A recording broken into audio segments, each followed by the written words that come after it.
नमस्कार मित्रांनो, माझ्या शेळके वकील चॅनलमध्ये तुमचं सहर्ष स्वागत आहे. आजच्या व्हिडिओमध्ये आपण मी केलेली माझ्या आयुष्यातील पहिली नोकरी, तशा 30-35 माझे व्यवसाय झालेत. पहिली नोकरी कशा पद्धतीने केली ते आज थोडं या व्हिडिओच्या माध्यमातून आपल्याशी थोडंसं बोलावं म्हणून हा व्हिडिओ करत आहे. ज्यावेळी मी 94 साली BCom पास झालो आणि त्यानंतर 95 साली LLBला ॲडमिशन घेतलं. आणि LLBला त्यावेळी कसं होतं की वार्षिक 6 विषय असायचे आणि ते 6 विषय घेऊन मी LLBला अभ्यासाला बसलो होतो. आणि 6 विषयापैकी थोडंसं इंग्लिश कच्चं असल्यामुळं, खेड्यात शिक्षण झाल्यामुळं, मराठी शाळेत शिक्षण झाल्यामुळं इंग्लिश एवढं काय माझं पक्कं नव्हतं. त्यामुळं थोडंसं इंग्लिश समजावून घेऊन इंग्लिशमधनं ही LLBची वकिलीची परीक्षा पूर्ण करणं एवढं सोपं नव्हतं त्यावेळी. तरीसुद्धा क्लासेस वगैरे लावून मी, आणि त्यावेळी 100पैकी 50 मार्काला LLBला पास असायचं. त्या 50 तरी पडले पाहिजे तुम्हाला कमीत कमी, तरच तुम्ही पास, नाहीतर 35-40 वगैरे नापास व्हायचं. 6 विषयापैकी मला 2 विषय सुटले आणि 4 विषयात मी नापास झालो. आणि आता पहिलीपासून आताबद्दल कधीही मी नापास झालेलो नव्हतो. त्यामुळं थोडंसं मी ते मनाला धसका घेतला की बाबा आता हे काय आपल्याला वकिली जमण्यासारखा विषय नाही आहे, आणि त्यामुळं थोडंसं ह्या वकिलीच्या नाही नादाला लागलेलं बरं, म्हणून मी पूर्णपणे शिक्षणाचा मार्ग बंद केला त्यावेळी 1995 साली.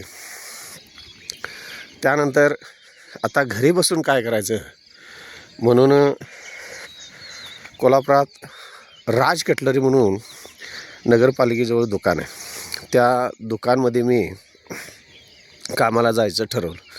आता हे कामाला जायचं ठरवलं कशा पद्धतीनं, तर आपल्याच वाशी गावातला एक मुलगा तिथं नोकरीसाठी जात होता. आणि नोकरी कशी, ते किरकोळ वस्तूंचं, ज्या छोट्या छोट्या वस्तू असतात त्या वस्तूंचं ते कटलरी दुकान असं होतं, स्टेशनरी वगैरे असं.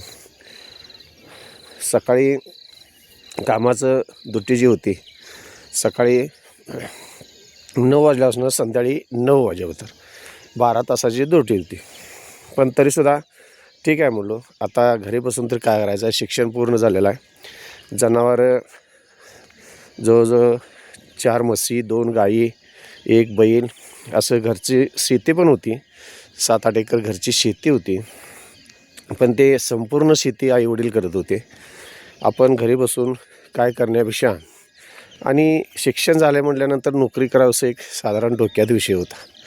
पण नोकरी कशाची करायची, कशी करायची, किंवा सरकारी नोकरीची पूर्वतयार करायची, हे त्यावेळी कोणत्याही प्रकारचं नॉलेज नव्हतं. फक्त आपण शिक्षण घेतले आणि सुशिक्षित आहोत एवढंच वाटायचं. पण ते पुढं स्पर्धा परीक्षा द्याव्या किंवा अन्य कुठल्या वेगळ्या परीक्षा द्याव्या असं कधीही सांगतीत पण मित्र आले नाही, तर आपल्याला ते समजलं पण नाही. आणि त्या माध्यमातून जास्तीत जास्त आम्ही जिथं सापडल किंवा जी काही गावल ती नोकरी करण्याचा प्रयत्न केला. काही मित्रांनी शिक्षण सोडलं, ती घरातच शेती करत राहिलीत. अजूनसुद्धा काही आपले मित्र शेती करतात, शेतकरी बंधू आहेत. काहीजण व्यवसायाच्या नोकरीच्या पाठीला आलेत, काहीजण शिक्षक झालेत, काहीजण मिलिटरीमध्ये भरती झालेत. पण त्यांना नोकरीला आल्यानंतर ते बी, त्यांचे वडील हे त्यावेळी शिक्षक होते, परत मिलिटरीत होते. त्यामुळं त्यांच्या वडिलांच्या आशीर्वादानं त्यांना एक चांगल्या पद्धतीचा मार्ग मिळाला. पण ते आम्हाला त्यावेळी काही समजलं नाही. जाऊ दे, तो विषय बाजूला थोडा ठेवतो. आणि ह्या राज कटलरीमध्ये मी जाऊन तिथल्या मालकाला जाऊन भेटल्यानंतर त्यांनी या म्हणून सांगितलं, कारण त्यांना मुलांची गरज होती.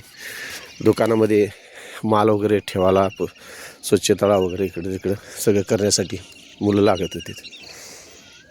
पहिल्याच दिवशी मी कामावर सकाळी 9 वाजता पोचलो. मालक दुकान उघडून दुकानमध्ये बसले होते.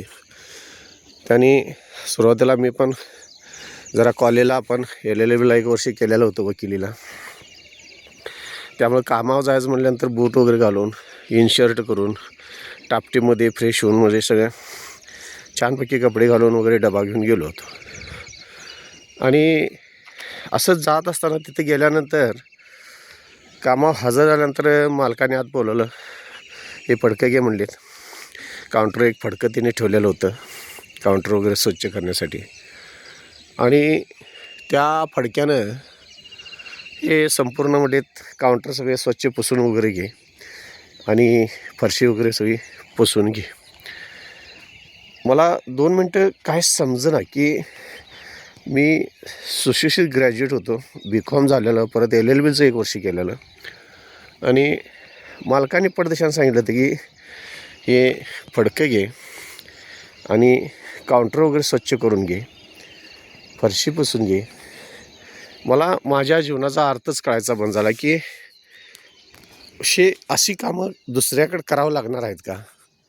नोकरी करावं की नाही करावं? पहिल्या दिवशी तरी कामावर डबा घेऊन गेलो होतो. काही वाटायला नको म्हणून मी काय केलं, फडकं घेतलं. इच्छा नसताना पूर्णपणे काउंटर वगैरे स्वच्छ वगैरे, काचा होत्या त्या स्वच्छ केल्या. नंतर फरशी वगैरे पुसून घेतली. छानपैकी दिवस गेला चांगला.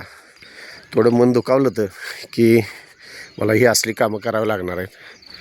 पण असू दे, काम केलं वगैरे दिवसभर. दररोज रुटीन ठरलं माझं. सकाळी जायचं, संध्याकाळी 9 वाजता यायचं. एक दिवस अशी घटना घडली माझ्या बाबतीत. संध्याकाळी वाशीवरून खाली शेळकेवाडीला येताना 2-3 किलोमीटरचं अंतर आहे आणि घरी यायला 10, सव्वा 10, 10:30 जशी गाडी मिळेल त्या पद्धतीने यावं लागत होतं.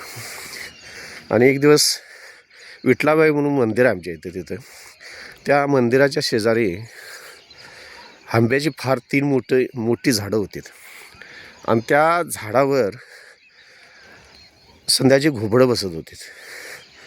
आणि ती अशी बसायची की माणूस तिथं जवळ गेला की ओरडायची. आणि तिथं इतकी त्या भूत आहे अशी त्याची आम्हाला भीती फार वाटायची. आणि एक दिवस उशीर झाला होता, त्यावेळी सायकल वगैरे काय नाही, चालत यायचं आपण 3 किलोमीटर. आणि त्या नेमकं झाडाखाल्यावर मनामध्ये भीती होती की इथनं भूतबीत येतं आहे का, किंवा इथं काय होतं आहे का. आणि नेमकं त्यावेळी घुबडं परदेशान माणसाला भ्यायल्याने त्यांनी उडी मारली. उडी मारल्यानंतर त्यांच्या पकाच्या हालचालीनं फांद्या धडकल्या. आणि त्यावेळी छोटे ह्या वेळेचेच दिवस होते ते, असे साधारण एप्रिलचे असे. आणि त्या आंब्याच्या झाडांना आंबे लागले होते आणि त्यातले 2-3 जे आंबे होते ते पटपट खाली पडलेत. आणि इतकं भीती वाटली आणि अंगाला घाम सुटला की भूताचा काहीतरी प्रकार झाला. आलो घरात, थोडंसं जेवलो आणि जे झोपलो ते तापानं फणफणायला लागलो. कारण तिथं भूत आहे असं ह्याची मला पूर्ण जाणीव होऊ लागली. 2 दिवस ताप काय अंगातला गेला नाही. परत मालकांचे त्यावेळी शेजारच्या घरात फोन आलेत की कामावर काय येत नाही म्हणून. परत माझा एक दुसरा मित्र रंगराव बर्गे, त्यांना घेतलं. 3-4 दिवशी कामावर गेलो आणि ही काय नोकरी मला जमणार नाही म्हणून त्या नोकरी दिवशी सांगून मालकांना नोकरी सोडायचा निर्णय घेतला. आणि राज कटलरीचे मालक पण होते, ते अतिशय चांगली व्यक्ती होती.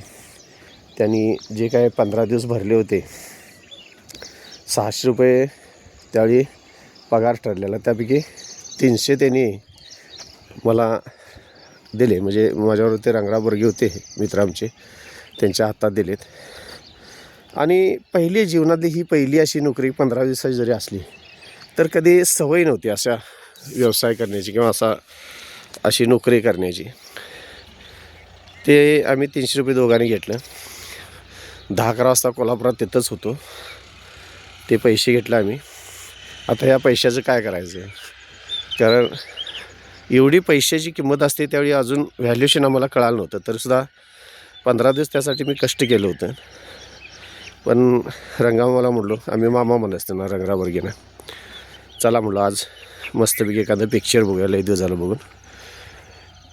तरी रंगाव म्हणता अरे तुझा पगार आहे घरात नेऊन दे, तरीसुद्धा आम्ही त्यातले 6,000 रुपयाचे तिकीट काढले, छानपैकी पिक्चर वगैरे बघितले आणि त्या दिवशी घरी आलो.